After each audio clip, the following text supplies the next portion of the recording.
નમસ્કાર વિદ્યાર્થી મિત્રો, આજે આપણે આ વિડીયોમાં ધોરણ 8ની જે સ્વ અધ્યયન પોથી ભાગ નંબર 2 છે એ ભાગ નંબર 2માં ગુજરાતી વિષય અંતર્ગત કાવ્ય નંબર 4 છે તને ઓળખું છું માં, આ કાવ્યના સ્વ અધ્યયન પોથીનું સંપૂર્ણ સોલ્યુશન કરવાનું છે। વિદ્યાર્થી મિત્રો, જો તમે અમારી ચેનલ ઉપર નવા હોય તો ચેનલને સબસ્ક્રાઈબ કરી લેજો, જેથી કરીને નવા વિડીયો તમને ઝડપથી મળી શકે। પ્રશ્ન નંબર 1માં છે, તમારી શાળાના શિક્ષકે વડીલની મદદથી લઈને નીચેની કાવ્ય પંક્તિઓ પૂર્ણ કરો।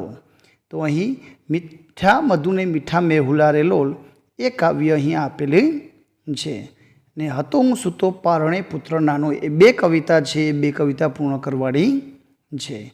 તો હતો હું સૂતો પારણે પુત્ર નાનો, રડું છેક તો રાખતું કોણ છાનો, મને દુખી દેખી દુખી કોણ થાતું, મહાહેતવાળી દયાળી જ માતું, સુકામાં સુવાડે ભીને પોઢી પોતે, પીડા પામું પંડે તજે સ્વાદ તોતે, મને સુખ માટે કટુ કોણ ખાતું, મહાહેતવાળી દયાળી જ માતું, લઈ છાતી સાથે બચી કોણ લેતું, તજી તાજું ખાજું મને કોણ દેતું।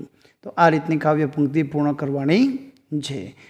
બીજી છે એ મીઠા મધુના મીઠા મેં હુલારેલા, જળની જોડ સખી નહીં જડે।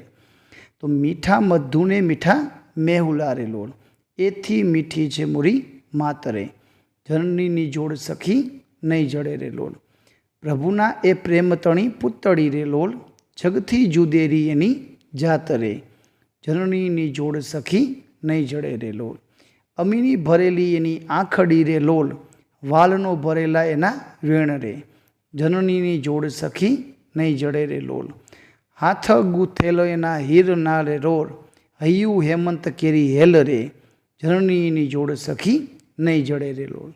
તો આ રીતની કાવ્ય પંક્તિ છે એ તમારે પૂર્ણ કરવાની છે।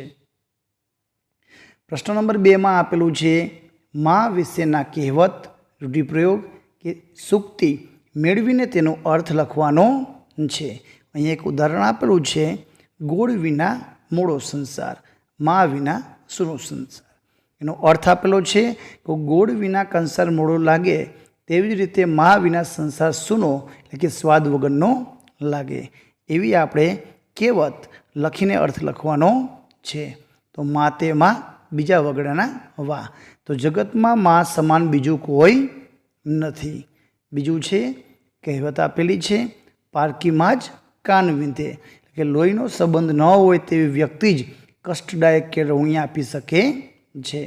મોસાળમાં જમણને માં પીરસનાર, એટલે કે સર્વ પ્રકારની અનુકૂળતા હોવી, એવું આ પંક્તિમાં કહેવા માગે છે। તો આ રીતે જવાબ લખવાના છે। પ્રશ્ન નંબર 3માં આપ્યું છે, નીચેની આપેલી પરિસ્થિતિમાં તમે શું કરશો તે વિચારીને તમારા શબ્દોમાં લખવાનું છે। નંબર 1 કે જો પ્રવાસમાં તમે બીજા વિદ્યાર્થીઓથી વિખૂટા પડી ગયા છો તો તમે શું કરશો? તો પ્રવાસમાં હું બીજા વિદ્યાર્થીઓથી વિખૂટો પડી જાઉં તો સૌ પ્રથમ તેમને શોધવા પ્રયાસ કરીશ, મારી પાસે મોબાઈલ નંબર હશે તો શિક્ષકને ફોન કરીશ, શોધવાનો પ્રયત્ન કરીશ, તેઓ નહીં મળે તો અમારા પ્રવાસનું જે વાહન હશે ત્યાં પહોંચવા પ્રયત્ન કરીશ। તો આ રીતનો જવાબ લખવાનો છે। બીજું આપેલું છે કે તમારા ઘરમાં વધુ વરસાદથી પાણી ભરાઈ જાય તો હું અને પરિવારના સભ્યો પાણી બહાર કાઢવા પ્રયાસ કરીશું, હું ડોલ, ટમ્બલર કે અન્ય વાસણ વડે પાણી ખાલી કરવા પ્રયાસ કરીશ, લાઇટની વ્યવસ્થા હોય તો મોટર વડે પાણી ખાલી કરવા પ્રયાસ કરીશ। તો આ રીતે જવાબ લખી શકાય। ત્રીજો પ્રશ્ન છે કે તમારા ઘેરથી તમારો નાનો ભાઈ કશું કહ્યા વિના બહાર ગયો છે અને મોડી સાંજ સુધી આવ્યો નથી તો હું સૌ પ્રથમ આડોશી પડોશી અને તેના મિત્રોના ઘરે તેને શોધીશ અથવા શોધવાનો પ્રયત્ન કરીશ, ત્યારબાદ ઘરના મોટા વડીલોને જાણ કરીશ અને જરૂર જણાય તો પોલીસની પણ મદદ લઈશ। તો આ રીતનો જવાબ લખી શકાય। વિદ્યાર્થી મિત્રો, આ બધા જ પ્રશ્નો છે મૌખિક છે, આના કરતાં પણ અલગ પ્રકારનો જવાબ તમે તમારી રીતે મૌખિક લખી શકો છો। તમે તમારા ઘરે જવાનો રસ્તો ભૂલી ગયા છો તો ઘરના કોઈ વ્યક્તિને ફોન કરીને મને લેવા માટે જાણ કરીશ, જો મારા મિત્રો હોય તો મિત્રોને જાણ કરીશ કે તેઓ મને મારા ઘરે મૂકી જાય. ગૂગલ મેપમાં લોકેશન હશે તો તેના વડે પણ ઘરે શોધીને પહોંચી જઈશ. તો આ રીતનો જવાબ લખવાનો છે.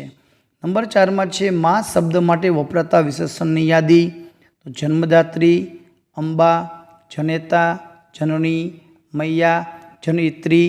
તો આવા ઘણા બધા વિશેષણો મા વિશે વાપરી શકાય છે. પ્રશ્ન નંબર 5માં આપેલું છે કે લીટી દોરેલ શબ્દની જગ્યાએ કૌંસમાંથી સમાનાર્થી શબ્દ શોધી વાક્ય ફરીથી લખો. તણખલા એટલે કે તરણા. તો તરણા એકઠા કરીને સુગરી સરસ મજાનો માળો બાંધે છે. સુવાસ એટલે કે સુગંધ. તો અગરબત્તીની સુગંધથી આખું મંદિર મેંકી ઉઠ્યું. ત્રીજું છે લૂ. લૂ એટલે કે ગરમી. તો ઉનાળામાં ગરમીથી ઘણા લોકો બીમાર પડે છે. તો આ રીતે સમાર્થી શબ્દ છે એ બદલીને આપણે વાક્ય લખવાના છે. પ્રશ્ન નંબર 6 આપેલો છે કે તમારા નામમાં વપરાયેલ મૂળાક્ષરોથી શરૂ થતા 10 શબ્દોની સૂચિ કરો. પછી તે શબ્દનો ઉપયોગ કરીને અર્થસભર ફકરો લખી શીર્ષક આપો. વિદ્યાર્થી મિત્રો, મારું નામ મર્થક છે. તો મર્થકનો શરૂઆત મથી થાય તો મ ઉપરથી આપણે શબ્દ લખવાના છે. મહેલ, મંદિર, મેળો, માસ્ક, મોટરસાઇકલ, માણસ, મેરામણ, મીઠાઈ, મોહનથાળ અને માર્ગ. હવે આ શબ્દ લખાઈ ગયા પછી આ શબ્દની મદદથી આપણે પેરેગ્રાફ કમ્પ્લીટ કરવાનો છે. તો રાજપુર ગામમાં રાજાનો એક સુંદર મહેલ હતો. તે મહેલની બાજુમાં સુંદર મંદિર આવેલું હતું. તે મંદિર દર પૂનમે મેળો ભરાય. તો અહીં મેળો શબ્દ છે, પણ મેળામાં આપણે માસ્ક પહેરીને જઈશું. હું મારા પિતાજી સાથે મોટરસાઇકલમાં બેસીશ અને મેળામાં જાઉં છું. મેળામાં ઘણા બધા માણસોનું મેળામણ. તો માણસને મેળામણ શબ્દ આવી ગયો. ઉમટે છે. મેળામાં પ્રસાદી તરીકે મોહનથાળ, મીઠાઈ વેચાય છે. મેળામાં જવાનો માર્ગ ખૂબ જ સારો છે. તો આ રીતનું આપણે પેરેગ્રાફ બનાવી શકીએ. આગળ છે પ્રશ્ન નંબર 7. મા વિશે 10 વાક્ય લખો. તો જવાબ આવશે સંતો કહે છે કે ભગવાન બધે પહોંચી ન શકતો હોવાથી માનું સર્જન કર્યું છે. જેમ ગોળ વિના કંસાર સૂનો લાગે તેમ માતા વિના સંસાર સૂનો લાગે. માતાને કરુણાની મૂર્તિ કહી છે. મા પોતાના બાળકો માટે હંમેશા તત્પર હોય છે. માતા બાળકોને સારા સંસ્કાર અને શિક્ષણ મળે તે માટે સતત ચિંતિત હોય છે. જનની અને જન્મભૂમિશ્ચ સ્વર્ગથી પણ મહાન ગણવામાં આવ્યા છે. મારી માતા મને ખૂબ જ પ્રેમ કરે છે. મુશ્કેલીના સમયમાં મારી માતા મને સતત પ્રેરણા આપતી રહે છે. તેમની પ્રેરણાથી જ હું મારી સમસ્યાનો સામનો કરી અને સફળતા મેળવી શકું છું. તો આ રીતે મા વિશેના વાક્યો છે આપણે લખવાના છે. પ્રશ્ન નંબર 8માં આપેલું છે તમારા શિક્ષકની મદદથી લઈને માતાનું ગૌરવ કરતા કોઈ કાવ્ય હોય, કોઈ વાર્તા હોય, કોઈ નવલકથા હોય કે નિબંધ હોય એની વિદ્યાર્થી મિત્રો આપણે યાદી તૈયાર કરવાની છે. તો અહીં સૌથી પહેલાં આપણે કાવ્ય લખી. તો આપણે અભ્યાસમાં જે અત્યાર સુધીમાં માના ગુણગાન ગાવા માટેની જે કવિતા આવી હોય એ આપણે અહીંના નામેના નોંધી લેશું. જનની તને ઓળખું છું માં, વડાવી બા આવી. બરાબર. તો આવી ઘણી બધી કવિતાઓ છે વિદ્યાર્થી મિત્રો. આના સિવાય કઈ કઈ કવિતાઓ આપણે આવી ગઈ છે મને કોમેન્ટમાં જરૂરથી જણાવજો.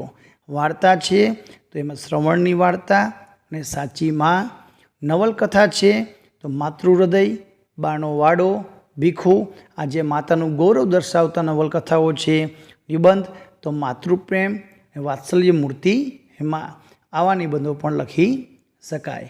વિદ્યાર્થી મિત્રો, આ હતું ધોરણ 8 વિષય ગુજરાતીનું કાવ્ય નંબર 4 તને ઓળખું છું માં.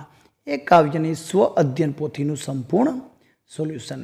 વિડીયો ગમ્યો હોય તો લાઈક કરજો, અમારી ચેનલને સબસ્ક્રાઈબ કરજો, તમારા મિત્રોને શેર કરજો જેથી કરીને તે પણ અભ્યાસ કરી શકે. આભાર. ધન્યવાદ.